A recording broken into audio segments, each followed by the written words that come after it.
On n'est pas du monde, une émission proposée par l'équipe du Verbe, avec Antoine Malenfant et James Langlois. Cette semaine, à l'émission, Romain Martini explore la chimie des sentiments. Jérôme Blanchet-Gravel nous fait voyager du Québec au Mexique et Éric Bergeron nous partage son témoignage de foi. Bref, on n'est pas du monde.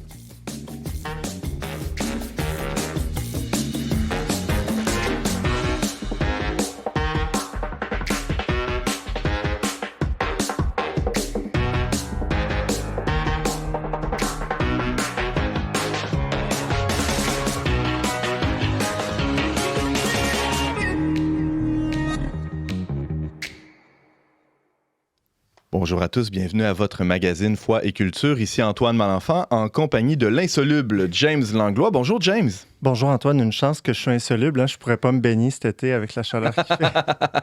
Sinon, je mourrais. Ben ouais, ça serait dommage. Puis là, il faudrait demander à un chimiste là, de te recomposer chimiquement. Ouais, c'est ça. On a d'ailleurs à l'émission aujourd'hui. Salut Romain. Salut Antoine. Tu nous parles pas de l'insolubilité de James, mais de d'autres sortes de solutions. Oui, je sais, parce qu'il faut trouver des solutions aux problèmes insolubles. Parce que si tu ne fais pas partie de la solution, c'est que tu fais partie du précipité.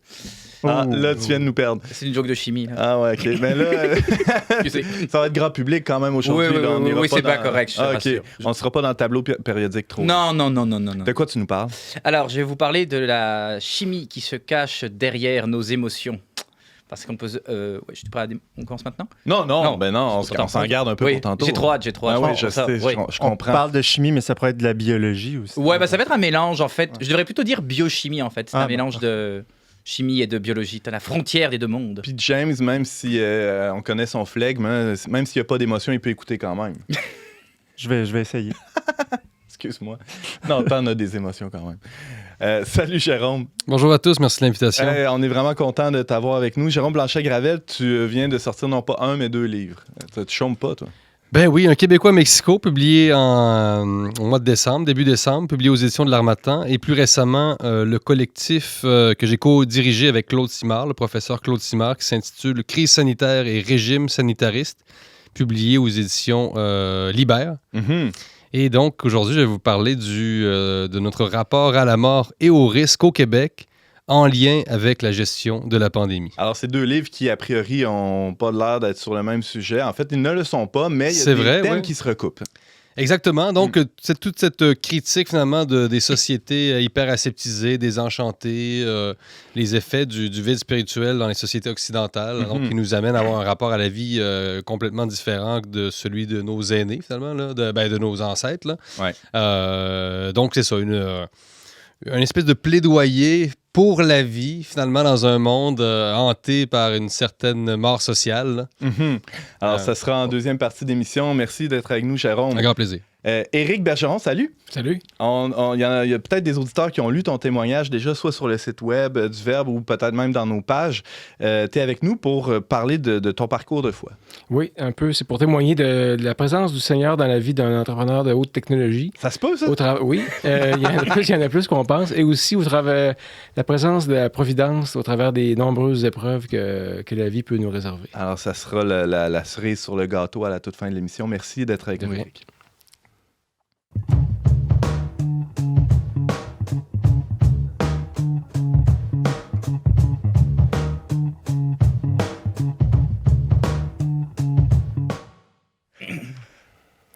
Le monde des hormones est rempli de mystères. Bien sûr, on comprend de mieux en mieux leur rôle dans la régulation de nombreux mécanismes qui se passent en nous, mais quand même, on est encore au seuil d'un monde d'une complexité phénoménale ou plutôt phéromonale. Oh! J'ai même pas pensé à celui-là. Ah non, je sais, je l'ai fait pour toi. Ah, merci. Alors, pour nous accompagner dans cette plongée dans l'univers des hormones, on a avec nous le prof de chimie, Romain Martini. Allô? Salut Antoine. Alors aujourd'hui, tu nous parles pas de la chimie des solutions dans les béchères et autres éprouvettes, mais plutôt de la chimie qui se passe dans nos petits cœurs et nos petites têtes. Exactement. Parce que si, mettons, les 17e, 18e, 19e siècles, on disait que c'était les siècles de la raison, depuis le 20e et le 21e, on est vraiment à l'âge de l'émotion. Ça va imprégner nos vies personnelles, nos vies professionnelles, nos vies sociales et même la politique. Et là, on va se demander, les émotions, qu'est-ce qu'on en fait? Pendant longtemps, on les a comme cachées sous le placard. Refoulées, même. Refoulées, puis on va voir que c'est pas une bonne idée. Mais là, qu'est-ce qu'on fait? Dois-tu me laisser complètement guider par mes émotions à 100%, l'émotion et tout? Est-ce qu'au contraire, je dois continuer à les combattre? Et ensuite, au niveau de la foi, comment j'articule foi-émotion. Donc, c'est ce qu'on va essayer de comprendre. Comme c'est une science assez complexe, je vais m'appuyer sur quelques émotions clés, quelques hormones clés. Ouais. S'il y en a qui sont intéressés à en savoir plus, j'aurai une suggestion d'ailleurs culturelle tantôt. Yeah. Il y a plein d'ouvrages ou d'autres vidéos pour développer tout ça. Je vais commencer notamment, je vais surtout me concentrer là-dessus, sur la peur. Déjà, on a tendance à penser que les émotions désagréables sont négatives, que la peur, c'est négatif. Mais au départ, c'est positif. C'est une réaction naturelle face à un danger, réel ou imaginé. Puis c'est ça qui nous a protégés, autant des mammouths, des ours, ou même encore à l'époque de la Nouvelle-France, et quand tu te faisais attaquer, etc. Si tu n'avais pas peur, tu te faisais tuer. Parce que la peur développe en nous un réflexe ou de lutte, si on est taille à lutter, ou de fuite. Genre si je suis taille à lutter, je vais me défendre, sinon je vais fuir. Et dans ce temps-là, le corps produit de l'adrénaline, ça c'est l'hormone du stress, j'allais dire du stress ponctuel. Ça augmente le rythme cardiaque, la respiration, la pression artérielle, nos muscles sont oxygénés, on est prêt ou à fuir ou à lutter. Et quand la situation est finie, l'adrénaline après n'est plus produite et comme elle a ce qu'on appelle une demi-vie courte, le corps s'en débarrasse. Donc, ça peut être désagréable, mais c'est pas long. Et le problème, alors quand on a une vraie peur, genre on voit un char qui passe, faut que moi je suis à vélo, hop, je freine, le char est passé, ça retombe. Le problème, c'est quand on est face à des dangers imaginaires. Puis là, je parle en connaissance de cause. Là, j'ai fait de l'anxiété, notamment, surtout en 2015. Pendant un an, j'ai fait de l'anxiété au point que ça a nuit ma vie de tous les jours. Je pense que je pourrais faire une chronique complète sur l'anxiété. Bref, tout ça pour dire que j'en parle pas d'un point de vue purement théorique, mais que je l'ai vraiment vécu. Et ce que j'ai appris à gérer, ce que j'ai appris à faire, c'est justement, en fait, laisser monter la vague et redescendre. Parce que si on veut empêcher la peur, on va pas y arriver. C'est comme essayer de maintenir un ballon sous l'eau. Il va toujours finir par remonter. À l'inverse, se laisser complètement guider par la peur, ça peut nous amener à faire des actes irréfléchis ou, mettons, si on a une phobie sociale, à fuir toute situation sociale. Et plus on fuit, plus ça augmente la peur, fait qu'après, ça devient un cercle vicieux.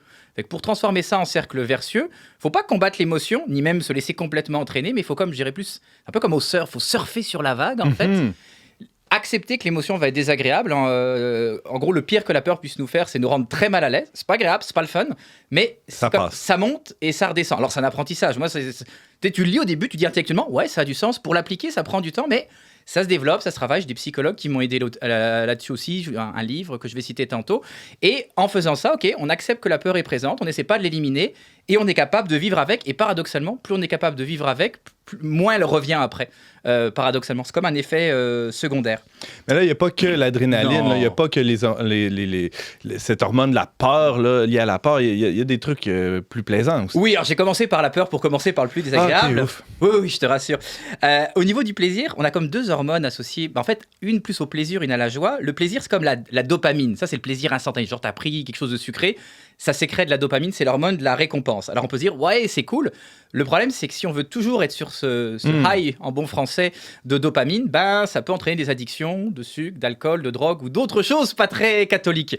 Ça veut pas dire qu'il faut absolument refouler tout ça. Tu sais, si on est heureux, ouais, on est heureux, c'est cool. Mais il faut pas juste chercher ça. Tu sais, il faut pas toujours être dans la recherche de dopamine, la recherche du modeur à tout prix, parce que là, on va entrer dans la dépendance. Ce qu'il faudrait plutôt rechercher, c'est la sérotonine, qui est plutôt l'hormone de la sérénité, de la joie, de la paix, que nous promet Jésus, justement. Oui. C'est ça, tu parles de bonheur, mais en fait, c'est important aussi de ne pas de dissocier cette dopamine-là avec ce qu'est le vrai bonheur. Exactement. Puis la sérotonine, ça va justement un peu apaiser. Ça ne veut pas dire qu'on va être comme des moines bouddhistes. Non, je vous rassure. Mais on va être genre plus serein. Et ça n'empêche pas d'être heureux, mais ça veut dire qu'on aura un état plus stable. Puis là, je vais alors continuer dans... Oh, pardon. Oups. Oui, j'ai trop d'énergie sur un high. Alors moi, c'est la caféine, mais on en reparlera un autre jour. Alors, une autre hormone qui joue un rôle très important, là, on va parler de l'amour. Il y a une hormone de l'amour. Ouais, en fait, alors, quand j'aime mon épouse, c'est pas un acte de volonté, c'est plutôt... ça s'explique biologiquement. Oui, je vais pas tuer tout le romantisme non plus. On peut dire qu'il y a un lien entre l'hormone influence l'esprit, enfin le lien entre l'esprit et le corps, on peut en parler longtemps là. Mais c'est ça, le corps influence l'esprit influence le corps, c'est dans les deux sens. Alors il y a plusieurs hormones associées à l'amour. Il y a de la dopamine aussi, notamment dans les premiers jours, mais il y a aussi ce qu'on appelle, je vais le prononcer lentement, la phényléthylamine. À dire 10 fois chaque matin. Oui. C'est beau pour briller en société. On te demandera pas de les plaire. non, ça, je te rassure. Beaucoup de pH et des Y. Exactement. Ça, c'est la molécule du coup de foudre, c'est du début de relation, celle qui nous fait sentir sur un petit nuage, etc. Il y a aussi de l'adrénaline d'ailleurs dans les débuts de relation. Alors c'est très bien, c'est super cool, on a tous vécu ça. Mais naturellement, sa production s'arrête au bout de 1 à 2 ans. Donc si on est toujours en recherche de ça, si on se laisse trop guider par la phényléthylamine, on peut dire hormone du coup de foudre, on risque de sauter d'une relation à l'autre parce qu'on va se dire je ressens plus ça, c'est que je suis plus amoureux. Mais en fait, c'est normal. En fait, on ne pourrait pas rester dans un état d'excitation permanent aussi longtemps. C.S. Lewis en parle d'ailleurs dans les fondements du christianisme quand il fait du lien entre l'amour comme engagement et l'amour comme sentiment, etc. C'est vraiment intéressant. Autre livre que je recommande. En fait, ce qui se passe, c'est qu'au bout de quelques mois de relation, on va développer de l'ocytocine. Et ça, c'est aussi une hormone, c'est l'hormone de l'attachement qui est aussi développée par le bébé suite à l'allaitement. Et même amicalement, en faisant des câlins, on stimule de l'ocytocine. Là, il fait un peu chaud pour se faire des colleux, je vous rassure. Mais voilà, donc là, c'est un petit, là. Et c'est ça qui fait qu'on est attaché. Et aussi, l'ocytocine, c'est une hormone tellement puissante que quand une relation amoureuse, malheureusement, se termine, notre corps s'est tellement habitué à avoir de l'ocytocine qu'on a un down. Donc, c'est normal. Il y a aussi d'autres circonstances qui l'expliquent, mais il ne faut pas se sentir mal d'être mal après une rupture parce que le corps met quelques semaines à s'habituer à plus avoir cette ocytocine. C'est vraiment un sevrage comme après quelqu'un qui a arrêté de consommer de la drogue ou de l'alcool, etc. Ouais. Romain Martini, je rappelle que tu es prof de chimie, alors tu ne parles pas à travers ton chapeau. Non. Tu parles de l'importance des hormones dans notre vie quotidienne, même dans des trucs aussi importants que l'amour. Comment ne pas se laisser dominer par tout ça, déterminer même par notre biologie? Tu as sûrement des solutions. La solution, c'est vraiment d'écouter les émotions. Donc, je cherche pas à les combattre, je me laisse pas complètement entraîner pareil. Elles ont un message à nous dire, la peur a un message à nous dire, la phényléthylamine me dit « Hey, je suis vraiment amoureux de cette personne », l'ocytocine me dit « Je suis attaché ». Faut pas se sentir coupable ni d'avoir peur ni même d'être trop heureux, donc faut les vivre et les laisser aller parce que c'est toujours temporaire généralement une émotion. Ça va monter, ça va redescendre. Fait que si on est toujours trop guidé par l'émotion, ça monte, ça descend, on finit par être instable puis c'est pas bon. D'où la recherche de sérénité avec la sérotonine. Donc faut plutôt viser les hormones du long terme, la sérotonine pour la sérénité, l'ocytocine pour l'attachement, que celle du court terme. Et puis il faut se retenir qu'une émotion, ça ne se contrôle pas, ou du moins très partiellement. Par contre, on contrôle nos actions. Quelle va être ma réponse face à l'émotion? J'ai un pic d'adrénaline, je suis stressé, je suis en train de faire une crise de panique. Ça m'est arrivé de faire des crises de panique. Fait que je parle vraiment en connaissance de cause. Comment je réagis face à ça? Et ça, là, on a un contrôle là-dessus. Et il y a un côté lâcher prise. Ok, j'ai pas de contrôle sur l'émotion, mais j'ai un contrôle sur l'action. Et rien que le fait de ne pas chercher à tout contrôler, ça libère et ça fait baisser aussi le stress. Et c'est comme ça qu'on peut résister. C'est normal d'être tenté en tant que chrétien. On ne contrôle pas les émotions, les pensées, mais notre action, c'est qu'on peut résister à la tentation, évidemment. Prions l'Esprit Saint pour qu'il nous permette justement de résister à la tentation et de ne pas se laisser submerger par les vagues d'émotions. Là, tu fais des liens déjà avec entre la vie intérieure des émotions et la vie intérieure de la foi. Il y en a d'autres qu'on peut faire, Romain. Là. Je le vois dans tes notes, il y a plein de choses à dire. Il y a plein de choses qu'on peut dire parce que justement avant le renouveau charismatique à l'église catholique, je me souviens, j'étais à une messe catholique plus traditionnelle quand j'étais encore athée, puis j'ai comme, c'est pas vraiment drôle, c'est par rapport à des milieux protestants, fait qu'on refoulait un peu les émotions, genre dans la messe, ça va pas être le fun, etc.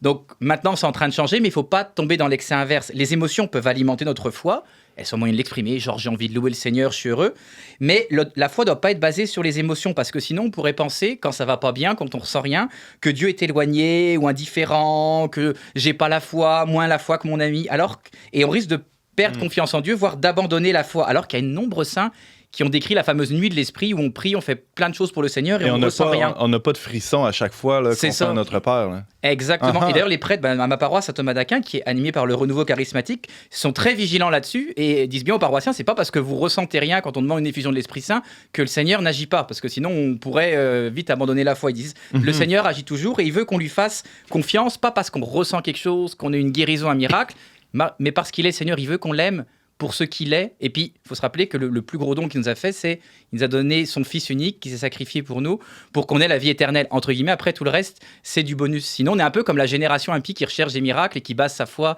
là-dessus. De même, c'est bien quand la messe est plaisante. À Saint-Thomas, la messe est plaisante. À ma paroisse, il y a des beaux chants de louanges. Mais ça reste les chants classiques. C'est juste la musique qui est différente. Et il ne faut pas aller juste là, juste parce que c'est le fun ou que la gang est sympa. La gang est sympa aussi. On va d'abord à la messe parce qu'on va rencontrer Jésus dans sa parole et dans l'Eucharistie. Après, ça ne veut pas dire que la messe doit être plate. Tant mieux si elle est le fun. Mais ça ne doit pas être le but principal. Il nous reste une petite minute, Romain. Oui. Si tu permets, je demanderai à Jérôme Blanchet-Gravel, qui est avec nous, qui vit présentement au Mexique, même s'il y a comme le don d'ubiquité, là, il est avec nous présentement. Mais il y a une grande part dans la culture mexicaine. En tout cas, il y a une grande place laissée à l'émotion, à l'expression de l'émotion aussi.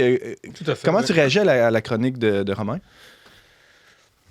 Je te parle de cours repas. Je suis d'accord avec le dernier propos, c'est-à-dire je pense qu'on ne peut pas se limiter à des expressions d'émotions spontanées qu'on ne contrôle pas en entier. C'est-à-dire je pense que une des qualités en fait du christianisme, c'était quand même la place de la raison là, dans le christianisme et dans le catholicisme.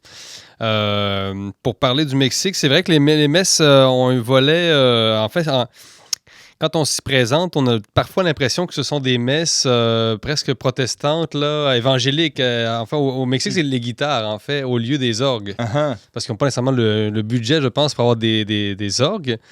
Donc, ce sont des messes, effectivement, très, très, très festives. Puis on ne peut pas dire, effectivement, que ça nuit à la foi, là, au contraire. Ben ouais. Mais oui, c'est un catholicisme très, très coloré. Les chants, puis... comment dire, il y a une spontanéité dans la messe qui est assez fascinante. C'est beau. J'aime beaucoup c'est les messes catho au Mexique. Ah ouais. Oui. Merci Jérôme. Romain, le mot de la fin? Oui, les deux mots de la fin. Aussi se rappeler, Jésus d'ailleurs nous l'a dit, que c'est pas parce qu'on est chrétien qu'on va tout le temps être heureux, d'où la distinction, j'aime en parler tantôt, entre le bonheur et la joie. C'est normal qu'on va vivre des tribulations et le Seigneur est toujours présent, notamment quand on se sent triste. Donc on n'a pas à se sentir mal à un moment donné, genre « Oh, j'ai plus le goût de louer, de faire de louange, je suis pas un bon chrétien ». Non, rien qu'à lire les psaumes, on voit il y a toutes les émotions dans les psaumes. Ça peut arriver d'être triste. Bon, fâché contre Dieu, faut pas que ça dure trop longtemps, mais on peut être triste, on peut avoir des épreuves en tant que chrétien. C'est pas pour autant que Dieu est loin, et c'est même là qu'il est des fois le plus proche. Et je suis assez ému de finir cette chronique, parce que c'est pas juste parce que ça parle d'émotion, mais parce que c'est ma dernière chronique déjà de la saison. Donc, émotion partagée. Voilà. Romain. Merci d'avoir été avec nous, dis-je, durant cette saison, et on te retrouvera peut-être un peu là, un peu à l'automne, peut-être prochain. plus à l'hiver prochain, mais un petit peu à l'automne, je ferai un petit passage. Parfait, on sera toujours très heureux de te revoir. Merci Romain Martini, je rappelle que tu es prof de chimie. Restez à l'écoute, au retour on passe sous les tropiques du cancer avec Jérôme Blanchet-Gravel.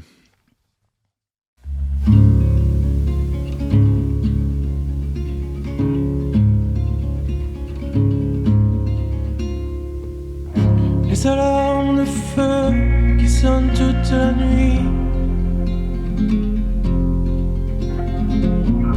On attend les aveux, on attend la pluie. Ça se prend pour Dieu, ça laisse mourir la vie. Ça se branle la queue, ça laisse pourrir les fruits. Qui a mis le feu? Qui a fui les lieux? C'est l'odeur du sang qui le rattrapera.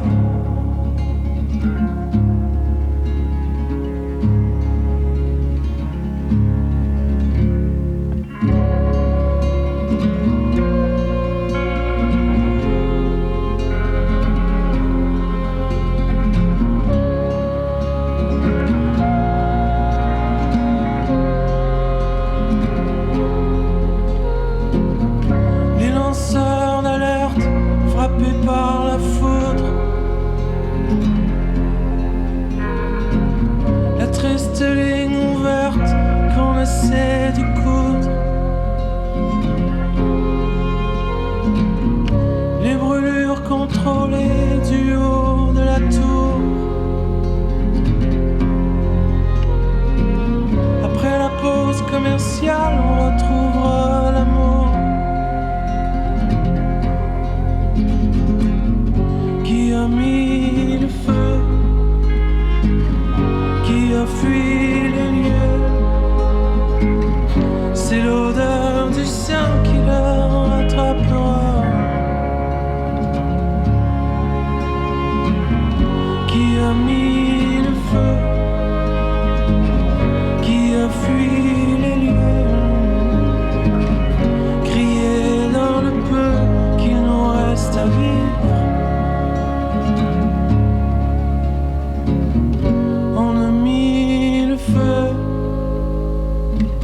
On se frotte les yeux, on pense à demain qui nous relèvera.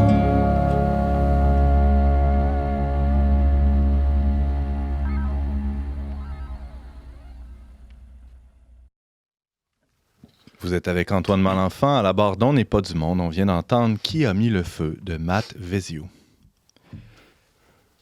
Journaliste indépendant et commentateur bien connu de la vie politique québécoise, Jérôme Blanchet-Gravel vient de faire paraître non pas un, mais 2 ouvrages dans les derniers mois. Distincts en apparence, les 2 livres se recoupent au moins sur le thème de notre rapport à la vie et à la mort. Jérôme est avec nous aujourd'hui pour en discuter. Salut Jérôme. Bonjour, merci. D'abord, fin 2021, tu lançais Un Québécois à Mexico aux éditions de l'Harmattan, puis à peine quelques mois plus tard sortait Crise sanitaire et régime sanitariste aux éditions Libère, un livre que tu co-dirigeais avec le professeur Claude Simard. Je pense que même si a priori, il n'y a pas de... C'est 2 sujets différents, ça finit vraiment par se recouper, ces 2 livres-là. Finalement, on retrouve des thèmes que tu chéris par ailleurs. Oui, mais c'est ça. Ben, en fait, ce qui recoupe, c'est la critique des sociétés que moi je décris comme obsédées par la sécurité.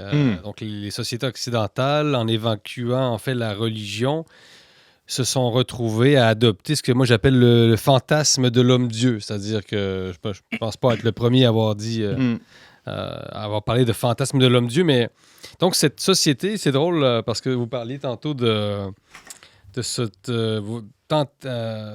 tendance à tout contrôler, à vouloir tout contrôler. Et ça, c'est ce qu'on observait beaucoup au Québec. Donc, finalement, ce déni de toute forme de fatalité dans nos sociétés, cette croyance en un pouvoir total sur les choses. Donc, et là, on est tombé dans des formes un peu de rituels ou par toutes sortes de mesures sanitaires qui, des fois, avaient un impact réel sur les courbes. Mais encore là, je pense qu'on peut en discuter sur le plan scientifique. Donc, cette croyance en le pouvoir de l'homme d'agir sur son milieu, alors que souvent, c'est une illusion, en fait. Donc, même pour répondre à ta question, parce que je me suis déjà un peu éloigné... je te laisse aller, mais on y reviendra. Ouais, vas-y, Un Québécois Mexico, c'est un récit dans lequel, dans le fond, c'est l'histoire de ma rencontre avec le Mexique. Ouais. En particulier avec la ville de Mexico, qui est une ville monstre de 25 millions. Donc, l'histoire d'un coup de foudre, finalement, avec un autre monde, une autre culture, une culture si puissante, si colossale. Et le deuxième, un livre un peu plus théorique, donc qui est d'un collectif dans lequel on revient sur la gestion de la pandémie au Québec. Donc, c'est une espèce de livre bilan, ou une sorte de généalogie de tous les événements. Donc, on revient sur premier, deuxième confinement, premier Noël, deuxième Noël, etc. Donc, les auteurs ont des approches différentes. C'est ça. Mais pour en venir à la conclusion, c'est ça. Il y a un malaise ambiant dans les sociétés occidentales qui est lié en partie à l'évacuation de la religion.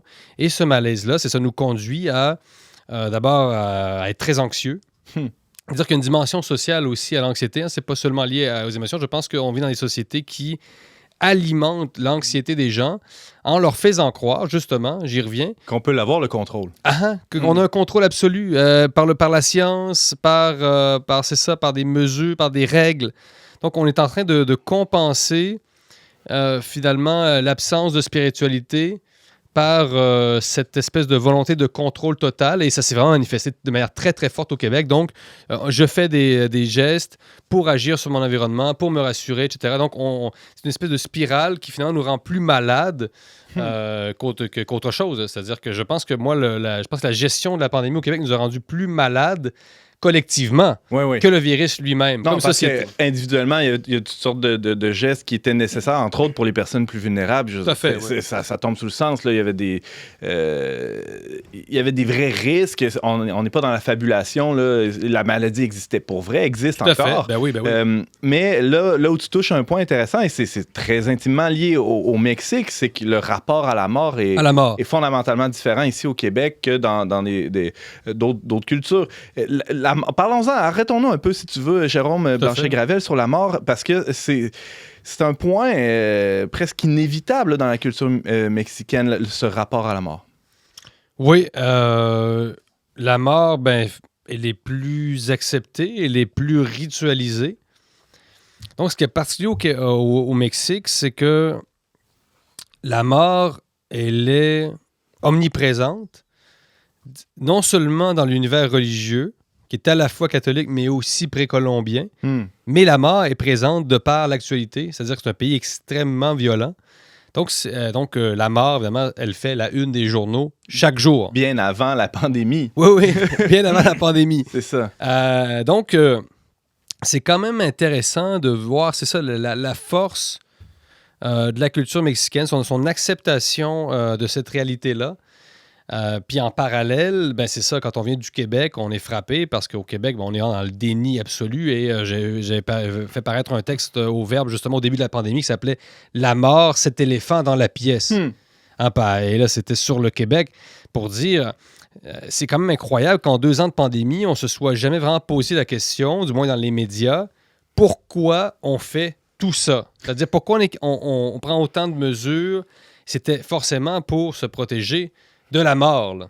Et donc, Qui n'est pas une mauvaise chose en soi, Jérôme. Non. Mais non, mais je dis pas qu'il faut Non, mourir. on veut vivre, là. Je sais pas toi, mais moi, j'ai envie de vivre. Oui, tout à fait. Non, mais je suis pas pour la mort. D'ailleurs, c'est un peu ridicule parce qu'au Québec, c'était presque rendu qu'on était comme pour la mort ou pour la vie. C'est-à-dire, vous êtes pour toutes les mesures, vous êtes pour la vie et ceux qui critiquent les mesures sont pour la mort. Donc, c'est un peu plus compliqué que On ça. retombait dans le dilemme pro-vie, pro-choix, presque. Là. Mais ce que je veux dire, c'est que... De l'autre sens. Ouais, un peu inversé, ouais. C'est qu'on ne contrôlait pas, on n'a pas le contrôle absolu sur les choses, on n'a pas le contrôle absolu sur ce qu'on appelait autrefois le destin. Là. Puis je pense que c'est ça, c'est que il faut accepter une part de fatalité dans la vie. Puis je dis pas qu'encore là qu'il faut pas se protéger du virus, mais après ça devient réellement une obsession.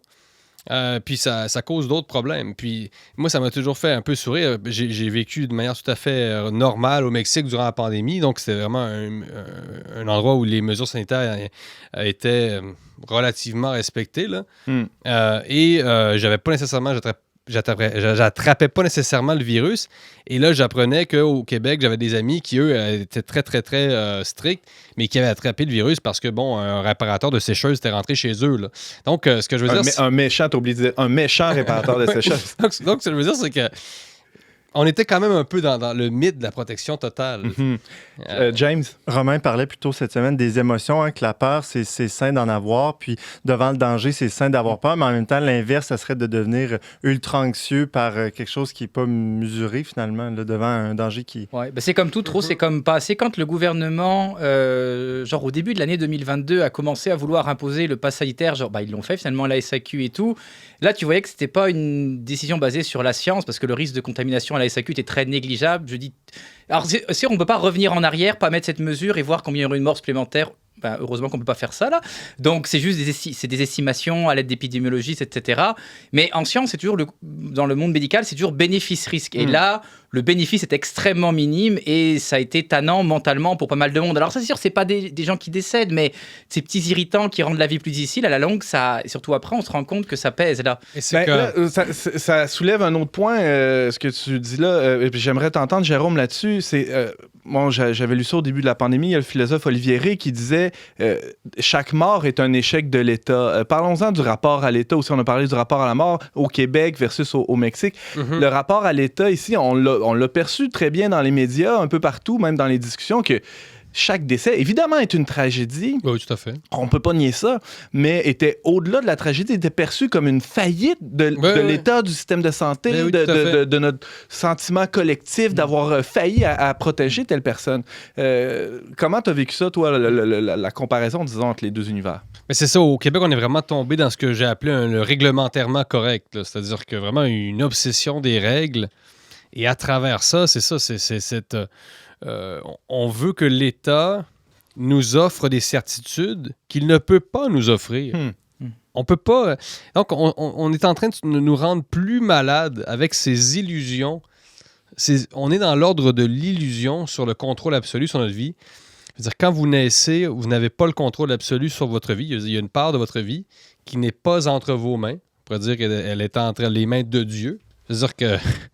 Sur le plan métaphorique ou sur le plan que vous croyez ou non, c'est la réalité. Là. Donc, quand vous naissez, vous ne choisissez pas votre lieu de naissance, vous ne choisissez pas votre sexe non plus, vous ne choisissez pas si vous naissez au Kenya ou au Québec.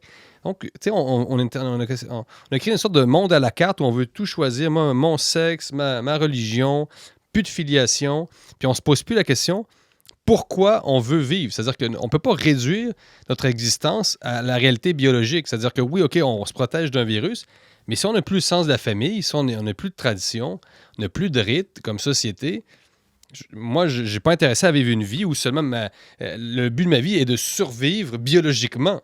De préserver ton corps le plus longtemps possible. Donc, et ça, l'effritement du lien familial au Québec me préoccupe beaucoup. Là. C'est-à-dire que, tu sais, on dit au Québec, on a l'esprit latin.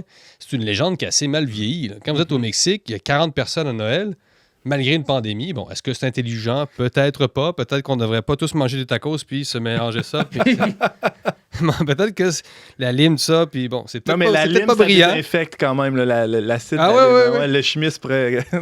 non, pas si... Non, tu désinfectes les mains. Mais non, moi, ce que je trouve ridicule, c'est qu'au début de la pandémie, il y avait beaucoup de choses qu'on ne savait pas. Mais assez vite, ça a été établi au bout d'à peine un an que la contamination par les surfaces était extrêmement négligeable. Et je ne veux pas dire qu'il faut pas... En fait, il faut se laver les mains, mais c'est plus pour se prévenir de la gastro, j'allais dire, que de la Covid, à moins de se... Même le docteur Arruda, il dit, à moins de licher le banc, là, vous devriez être correct.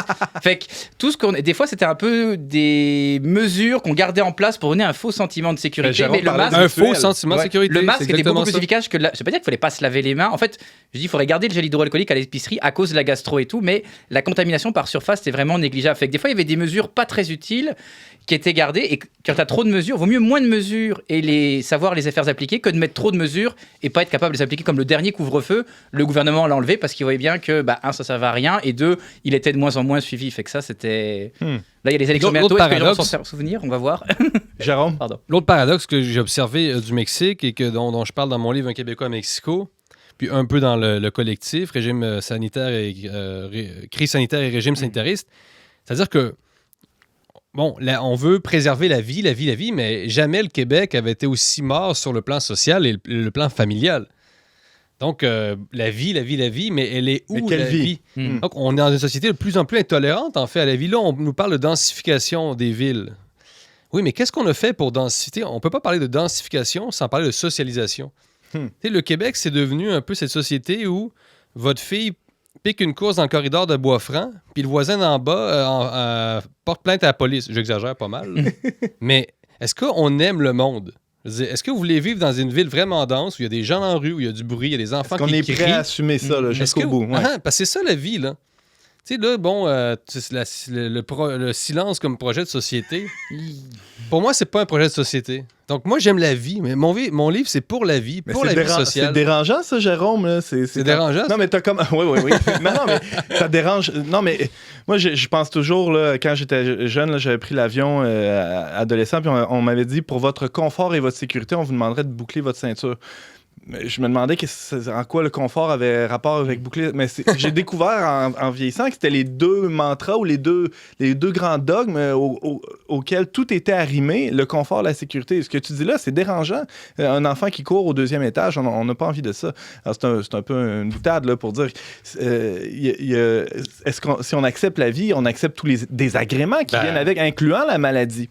Puis moi, je vais à Mexico, puis...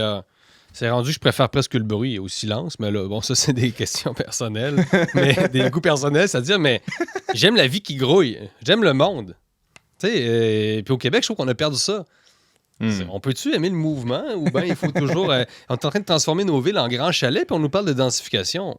Est-ce qu'on aime le monde? Moi, je pense que c'est une question qu'il faut qu'on se pose au Québec. On aime tout ça, le monde. On aime tout ça, voir du monde. Tu parles de vie aseptisée, c'est un peu ce que tu t'exprimes, là, Jérôme Blanchet-Gravel. Bon, on a beaucoup critiqué, là, souligné à grands traits là, les travers de la société québécoise. Est-ce qu'il y a des pistes d'espérance selon toi? Y a-tu des trucs là, que tu as pu observer de près ou de loin là, dans les 2 dernières années, spécialement, qui te donnent envie de croire que peut-être qu'on va s'en sortir? Ben écoute, le Québec reste une société qui a tous les outils pour être une grande société épanouie. Je veux dire, sur le plan économique, etc., une culture unique en Amérique, une langue exceptionnelle, etc. Donc, je pense qu'il s'agit... Mais par exemple, pour redynamiser la société québécoise, il faut être capable d'avoir la maturité de faire cet examen de conscience. C'est-à-dire qu'il faut dresser le bilan de la pandémie, se demander, bon, est-ce qu'on a exagéré un petit peu là? Est-ce qu'on aime la vie sociale? Est-ce qu'on aime la famille? Quand tu as des publicités du gouvernement qui condamnent Noël et qui présentent Noël comme une fête ringarde, encadrée sur le plan bureaucratique, est-ce que c'est ça qu'on veut pour nos enfants? Une société sans tradition, une société sans rite, Personnellement, moi, non. Mais c'est ça. Mais il n'y a pas de fatalité. Sans parler des funérailles qui ont été annulées. Ah oui, mais ça, c'est tout ça. Ouais. Donc, pas moyen d'aller voir un proche mourant à l'hôpital. Mhm. C'était gênant. Ça, mais Oui. pas de fatalité, là. Ah non? Non, je pense, comme je vous dis, tous les outils sont là. Une société Ouais. riche, éduquée, etc. Retroussons-nous les manches. Puis, mais il faut en parler. Il faut être capable d'en Ouais. parler. De toute façon, comme on dit, le naturel revient toujours au galop. Alors, à un moment donné, quand on finit par trop étouffer, ça explose. Uh-huh. Jérôme Blanchet-Gravel, essayiste et journaliste indépendant, tu nous parlais des derniers ouvrages que tu as publiés. Un à titre personnel, Un Québécois à Mexico, publié chez l'Harmattan en 2021, et Crise sanitaire et régime sanitariste chez Libère 2022. C'est tout récent. Merci beaucoup d'avoir été avec nous. Grand plaisir. À la prochaine. On fait une petite pause musicale. Tout de suite après, Éric Bergeron nous raconte comment il a troqué ses rêves d'Aston Martin pour son désir de Dieu.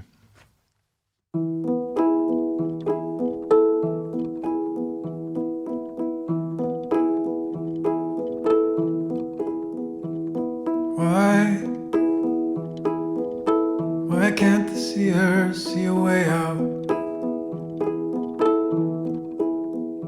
When they drown in information, when they're stranded at the station, when their film begins to fade out. Now we're crying in the shower, crying in the car park, crying in the office towers. And we're trying not to get dark, trying hard to fight that darkness, trying not to count the hours. So come find us if you can. We'll be unified and sad. We'll be in your corner. Leave a light on when it's bad. We will congregate and make a plan, and we'll be in your corner. We'll all be in your corner.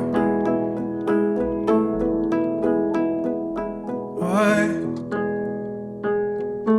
What leads the best of us to suffer?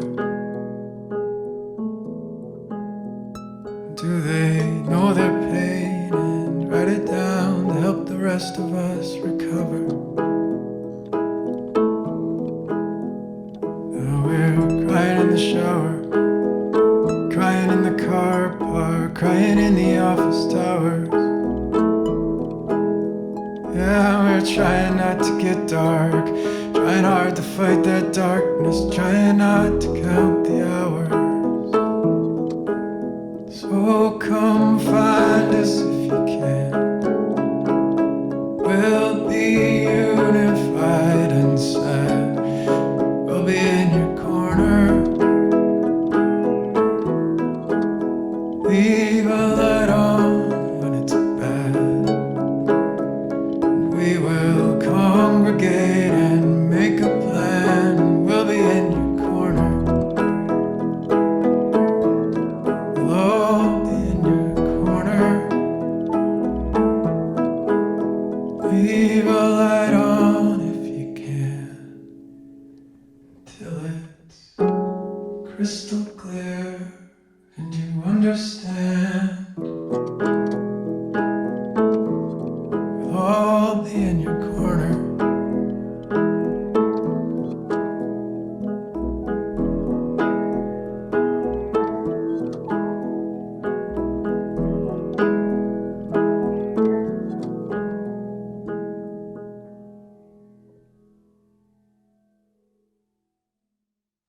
C'est toujours Antoine Malenfant au micro d'On n'est pas du monde. C'était la chanson In Your Corner de Dan Mangan.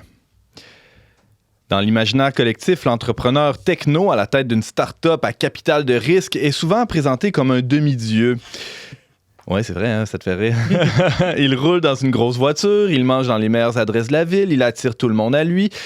Si on ne connaissait pas un peu son histoire, on pourrait croire qu'Éric Bergeron, fondateur de l'entreprise de haute technologie FlyScan, est ce type d'entrepreneur. Mais On parcourt son récit.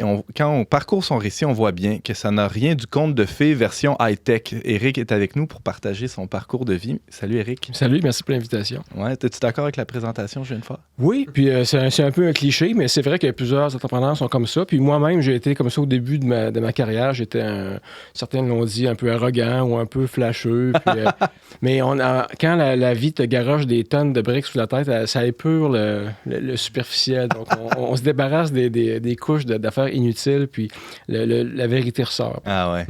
Je suis tenté là, justement de plonger dans ces années-là plus récentes là, de ton parcours, mais je pense que c'est nécessaire de prendre un pas de recul puis d'aller voir les premiers germes ou plutôt les premières semences qui ont été semées dans ta vie de foi. Je pense que ça a commencé au séminaire, au petit séminaire. Même avant ça. Dans une famille j'étais dans une famille, comme bien au Québec, bien d'autres, ont lâché la foi. Donc, mes parents, dans les années 70, ont quitté l'Église, arrêté d'y aller. Mm-hmm. Donc, à la maison, on a arrêté d'y aller, nous aussi.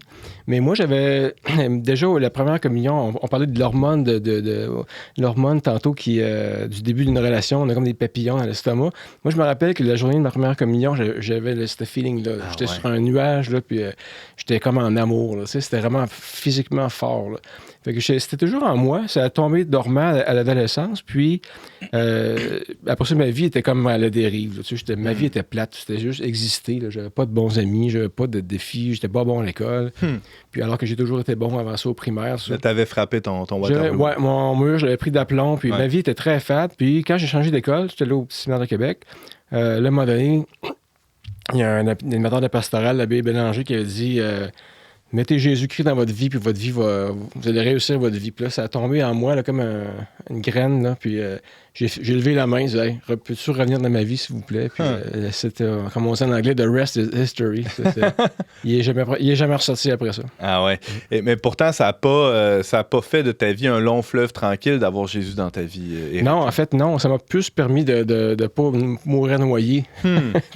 Dans le fleuve. Dans le fleuve, avec les boulets les chaînes accrochées aux pieds. Alors là, t'es au secondaire, tu redécouvres un peu la foi à travers cet animateur de pastoral-là, l'abbé Denis Bélanger, qui te fait une interpellation forte que tu vas porter jusqu'à aujourd'hui. D'ailleurs, tu t'en souviens très bien, plusieurs années plus tard. Tu deviens un jeune adulte. Qu'est-ce qui fait que tu vas te lancer là, dans le monde des hautes technologies?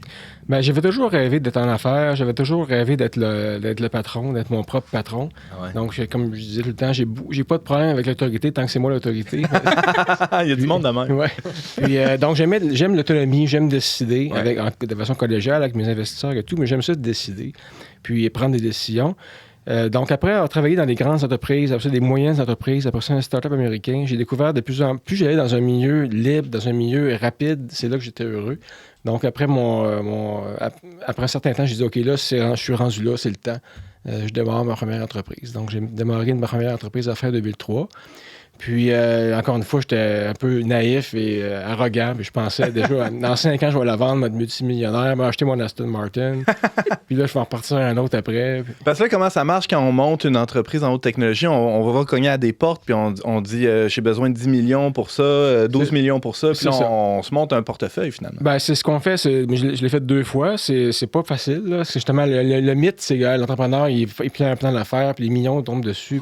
C'est très difficile. Là. Donc, j'ai été 2 fois dans ma carrière, j'ai été sans salaire pendant 18 mois, avec une famille à faire vivre. Donc, ce qu'on fait, ce que j'ai fait, moi, c'est un plan d'affaires, une feuille blanche. Puis là, j'étais allé voir des investisseurs. Bon, voici mon plan, voici ce que je veux faire, voici la technologie, voici le marché. Embarquez-vous. Ça me prend 5 millions, embarquez-vous. Puis là, s'il embarque, la pression doit commencer à... Là, le gun... c'est ça. Le gun est sur le bord de la table immédiatement. Il faut livrer, là. Dès que tu as $1 de quelqu'un d'autre, tu travailles pour quelqu'un d'autre. Tu décides, mais en fait, tu n'es plus le maître à bord. C'est intéressant, ça. Puis le niveau de stress est très élevé. Comment tu as géré ça, Éric? Moi, j'ai géré ça surtout le stress normal. On ne parlera pas des affaires de fous qui me sont arrivées par la suite, là, mais le stress d'homme d'affaires normal. On parlait des hormones du stress tantôt.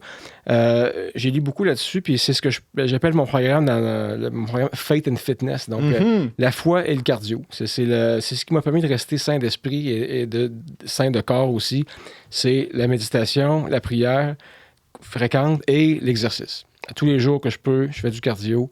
le cortisol s'élimine. Parce que l'hormone fight or flight, là, quand on est dans une réunion de conseil d'administration, puis un investisseur te traite de 2 de pique, puis oui, il te menace de te mettre à la porte, c'est les mêmes hormones que quand tu vois un tigre. Là. Puis tu peux pas y sauter dessus. Mais tu peux pas non plus te sauver en courant. C'est pas un tigre, c'est un requin de la finance. C'est un requin de la finance.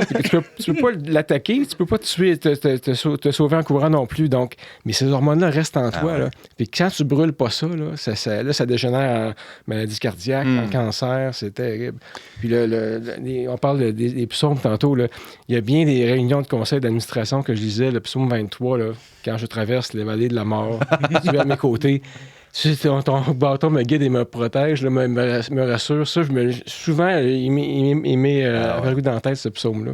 Éric Bergeron, je rappelle, tu es fondateur de l'entreprise FlyScan, une entreprise haute technologie basée ici à Québec. Tu as un parcours de foi complètement rocambolesque. Là, on peut le lire d'ailleurs sur leverbe.com en tapant ton nom. Là, ça, c'était pas la plus importante des épreuves qui t'attendaient, cette pression-là que tu as vécue dans le monde des affaires.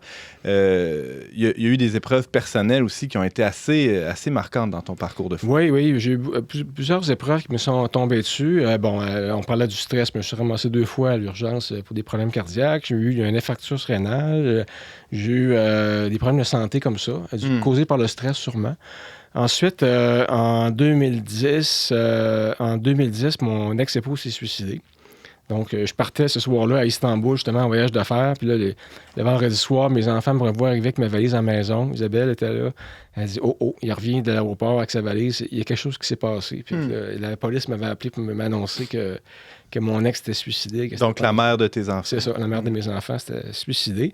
Donc, il y avait 12 ans et 15 ans à l'époque. Il fallait que je leur annonce ça. J'ai fait affaire avec Deuil Jeunesse qui m'ont coaché comment leur annoncer ça. Puis ça, c'était... Après ça, fait que je suis devenu de garde partagée à garde à temps plein du jour au lendemain, avec une compagnie à gérer, 2 enfants blessés, gravement blessés. Gérer les rites funéraires. J'ai appris l'importance des rites funéraires, qu'il faut les vivre, il faut toucher les morts, il faut les voir. C'est important, c'est pas là pour rien, ces rites-là. Puis après, fait que j'ai eu le suicide d'un de mes enfants qui a eu des problèmes, hospitalisé. C'était vraiment un après l'autre. Là. Après ça, la compagnie qui a manqué de faire faillite 1 fois, 2 fois, 3 fois. Tout mis mon épargne, mon REER au bat 2 fois. T'as sorti tes REER pour sauver ton entreprise? Ouais, 2 fois. Ça allait pas bien. Ben, puis à la première, finalement, ça a été une belle... Ça a bien fini, finalement. Mais un de mes investisseurs qui m'a dit « Je jouerai jamais au poker contre toi. » Éric Bergeron, on vient de parler de quelques-unes des tragédies que tu as traversées.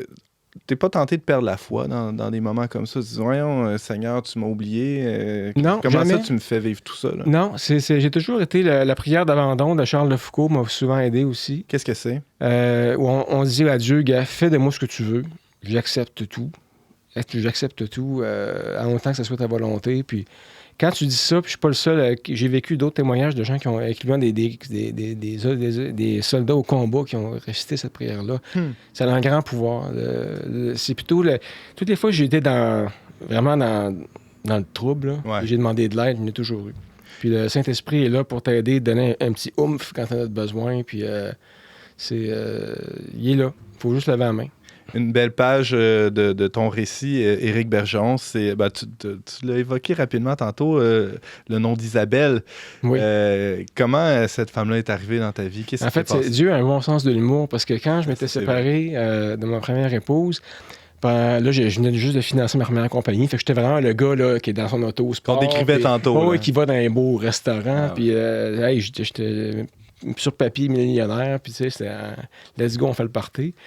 Puis après une couple de mois, je dis non, j'arrête tout ça, là, ça n'a pas de bon sens. Il faut que je m'occupe de mes garçons. J'ai une compagnie à gérer. Je ne fais plus la rumba, je ne sors plus pour au moins 1 an. Fait que je vois pas de filles, je fais rien. Je me concentre sur la job puis mes enfants pendant 1 an. 3 semaines après, j'avais une Volvo familiale à l'époque. Puis il y a une lumière qui brûle. Puis là, subitement, il fallait que ce matin-là, j'aille faire réparer la lumière. Là, je vais avoir en 48 heures, la police va... Puis là, je passe par un chemin que je prends jamais. J'arrive à une lumière rouge. J'attends là. Puis qui passe devant moi? c'est Isabelle. C'est celle que j'ai reconnue, mais qui est maintenant mon épouse, que j'avais pas vue depuis 12 ans. Je pensais qu'elle était... Je savais même pas où elle habitait maintenant. Puis, je la vois passer devant moi. Là, je pense que c'est Isabelle, ça. Ça fait 12 ans que je l'ai pas vue. Si c'est elle, elle est encore aussi belle qu'à l'époque. Puis, fait que là, j'appelle chez ses parents, et je laisse mon numéro de téléphone. Isabelle me rappelle 3 jours après. On est allés souper ensemble, puis boum. Un petit souper là, sur le coin d'une table. Ouais, qui a duré 6 heures. C'est ça. On a vu trois couples passer en rotation autour de la table à côté de nous autres. Là, tu as eu l'hormone du coup de foudre. Ouais, ben oui, absolument. Puis donc, 6 ans après, on était mariés. Wow. Avez-vous des questions, les gars? Comment vous recevez ça, ce témoignage-là? Ben, dans le milieu entrepreneurial, est-ce que c'est quelque chose de courant, ça, encore au Québec aujourd'hui? Il y a des entrepreneurs qui affichent, en fait, il y a peu foi, qui osent le faire, mais quand il y en a un qui le dit, il y en a d'autres qui lèvent la main et disent « Ah, ouais, moi aussi. » Tu sais, c'est genre, je ne peux pas trop en parler. Surtout, moi, je suis ingénieur. C'est tabou au Québec, la religion. Moi, je suis entrepreneur de haute technologie, ingénieur, physicien. Donc, tous des milieux qui sont traditionnellement peu croyants, mais il y en a plus qu'on pense, mais les gens n'osent pas le dire. Puis moi, je témoigne, pas de façon de faire du prosélytisme, là, mais dans l'entreprise, je le dis. Tu sais, mettons, on a un avion là, avec des senseurs dessus, là, on va le faire bénir par un prêtre. Là, puis les employés, il y en a qui me regardent un peu bizarre, mais je m'en fous. Là, ce qu'ils pensent de ma foi, c'est moi toi le boss. C'est ça, exactement. Fait que j'ai pas, j'ai pas de représailles à subir. Là, c'est moi le boss. Fait que s'ils sont pas contents avec ça, ben, tant pis pour eux autres. Et est-ce que c'est vrai que les protestants ont plus l'esprit du capitalisme que les catholiques? Traditionnellement, peut-être, oui. Oui, parce qu'ils ont un rapport à l'argent différent de nous. Eux autres, c'est earn all you can, save all you can, give all you can. Ça, c'est le Wesley. Là. Oui. Donc, c'est faire de l'argent, c'est bien. Il faut que tu partages, puis il faut que tu épargnes pour ton futur. Puis, on parlait de la mort, une petite parenthèse, justement. Ça me fait rire, parce que les gens planifient leur retraite, puis leur REER, puis ils passent des années à planifier les 15 dernières années de leur vie. Mais il y a personne qui planifie les 24 000 milliards d'années après. Tu sais, j'y pense. Tu sais, quand je vois des hommes d'affaires à 85 ans qui travaillent encore comme des bœufs, puis ils font des gros deals, puis comment, tu sais, tu vas mourir bientôt, pense donc à ça, là. Tu sais, planifie un peu ce qui vient après, là, ça dure pas mal plus longtemps. Ouais, c'est vrai. Éric Bergeron, c'est intéressant, hein, tu parlais la question de Jérôme, parce qu'on a l'impression que, en plus, tu es scientifique, hein, le monde de l'argent, le monde de la foi, le monde de la science, c'est complètement incompatible, tout ça. Et là, tu es devant nous. C'est pas incompatible.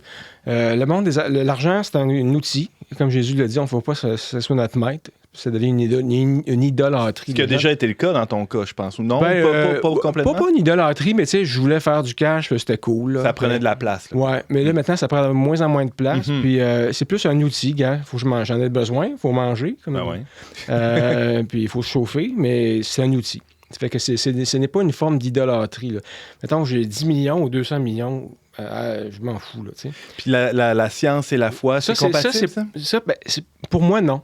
Parce que plus tu en sais sur la science, plus tu réalises que c'est trop complexe. On ne peut pas avoir une œuvre sans artiste. On ne peut pas avoir de tableau sans peintre. On ne peut pas avoir de symphonie sans musicien. Le tableau périodique des éléments, par exemple, pas les aliments, des éléments, quand tu le regardes, tu regardes la logique qu'il y a là-dedans, c'est wow! Il y a une beauté là-dedans, là, il y a une logique. La physique des débuts du Big Bang, tout est tellement parfait, tout est tellement bien fait. C'est une symphonie. Un peu de science, manque de Dieu, beaucoup l'en rapprochent. Là. Il y en a d'autres qui vont dire non, c'est de la bullshit. Mais moi, je pense que les naïfs, c'est pas ceux qui croient pas en Dieu, c'est ceux qui croient que c'est arrivé tout seul. C'est comme, mettons, les chances de tu prends une chaudière de sable puis tu t'abrasses pendant 10 000 ans, ça va devenir un semi-conducteur. Là. Ça se peut pas. Là. La vie qui apparaît tout seul par hasard, là, en brassant un paquet de molécules, là, non, pour moi, c'est ça qui est naïf. Éric Bergeron, c'était passionnant. Merci beaucoup pour ton témoignage de foi. Puis j'ose le dire, bon succès dans tes affaires. Merci beaucoup. Ça va être pareil. Je vais pouvoir en épargner puis en donner le plus possible. C'est ça, pour le grand bien de tous. Ouais. Merci, Éric. De rien.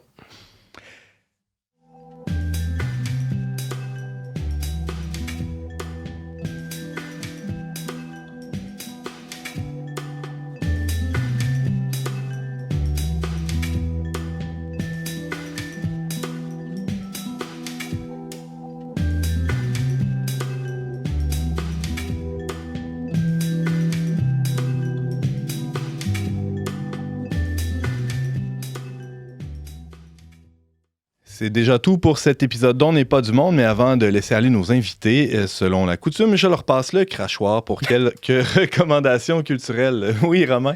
Alors, je vais vous recommander un livre dont j'ai parlé tantôt, qui s'appelle Le piège du bonheur, donc écrit par un psychologue américain, il y a une traduction française, Russ Harris, Russ R-U-2-S, Harris, H-A-2-R-I-S. Donc, Le piège du bonheur, justement, qui explique que si on recherche trop le bonheur, on finit par ne jamais l'avoir. Par le perdre. Par le perdre ou ne jamais l'avoir et toujours courir après et être triste. Et moi, c'est un livre qui m'a été très, très utile. C'est un psychologue que j'ai suivi quand je faisais de l'anxiété, qui me l'a recommandé. Et il m'a été très, très utile. Donc, je le recommande chaleureusement. Merci, Romain Martini. Ça s'intitule Le piège du bonheur de Russ Harris. Merci beaucoup. Jérôme Blanchet-Gravel. Ouais, ben moi, je vais faire un petit peu d'autopromotion. C'est permis. Si c'est permis, Ah, ouais.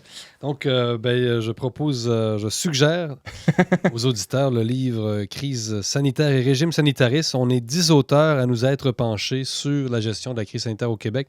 Donc, dans une perspective journalistique, scientifique, sciences sociales, même linguistique. Ouais.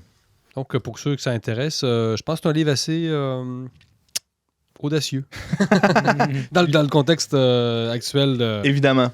du Québec. Jérôme Blanchet-Gravel, tout ça est publié chez Libère, ça vient tout juste de paraître. Merci d'avoir été avec nous.